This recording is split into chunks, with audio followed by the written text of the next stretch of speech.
All right, let's talk about something we all feel, but honestly, most of us don't really get. Anger. And right off the bat, we're not going to treat this like some kind of character flaw. It's a fundamental, totally human experience. So let's dive in and figure out what's really going on under the surface when we get angry. I mean, have you ever wondered about this? You're just sitting in traffic, or maybe someone makes a dumb, thoughtless comment, and boom, you feel this incredible surge of rage that just feels way, way out of proportion. Well, today, we're going to pull back the curtain and find out the hidden reasons behind those huge reactions. Probably the best way to think about anger is with the iceberg metaphor. The thing we call anger, the part we see and feel, that's really just the very tip of this massive structure that's mostly hidden way below the surface of our awareness. So yeah, on the surface, you've got all these words we know, right? Fury, rage, irritation, annoyance, these are the things we see. They're the outward signs of anger, but they are almost never the whole story. Not even close. And here is the absolute key to all of this. Anger is almost always a secondary emotion. It's a reaction to something else. You can think of it like an emotional bodyguard that just rushes out to protect the more vulnerable feelings inside, like fear or hurt or shame. I mean, let's be honest, it feels a whole lot safer to be angry than it does to feel hurt or scared, right? Now, to really get why anger is such a powerful shield, we have to look under the hood at our biology. Because at its core, anger is this ancient, hardwired survival tool. It's your brain's alarm system doing exactly what it evolved to do. And it happens so fast. Okay, so check this out. This whole process happens in a fraction of a second. Your amygdala, that's your brain's little threat detector, senses something's wrong. And here's the crazy part. It doesn't really care if it's a real physical danger or a social one, like feeling disrespected. It pulls the alarm, sending a signal that floods your system with stress hormones like cortisol. Your heart starts pounding, your muscles get tight, you are ready to fight before your conscious brain even has a clue what's going on. So that's the biological how. But what about the psychological why? Well, for that, we have to dive deep below the surface of that iceberg to investigate the first huge reason: our basic, fundamental human needs.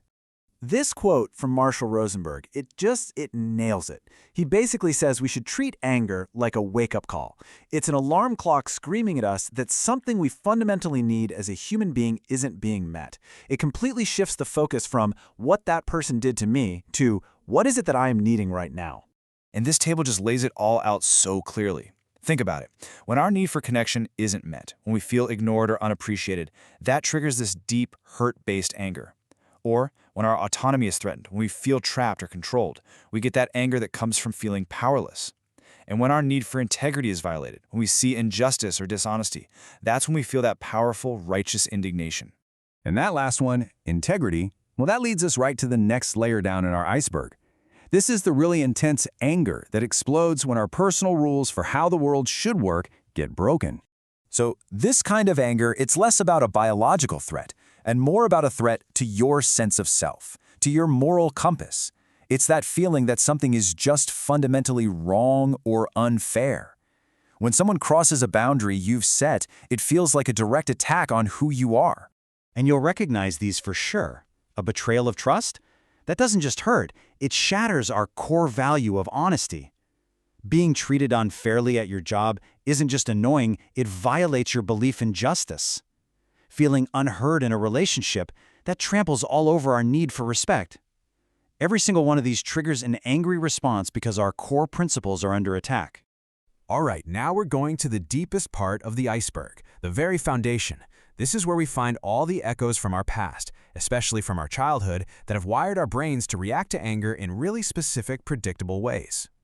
And attachment theory gives us such a powerful way to understand this. Basically, our earliest relationships, like with our parents, create a blueprint, an attachment style, for how we handle all of our relationships and conflict as adults. If our childhood was safe and responsive, we tend to feel secure, and we can handle anger pretty constructively. If not, we might develop an insecure style, where anger gets all tangled up with these much deeper fears. And this is just fascinating. Look how predictable these patterns are. Someone with an anxious style, whose deepest fear is being abandoned, gets triggered when their partner seems distant.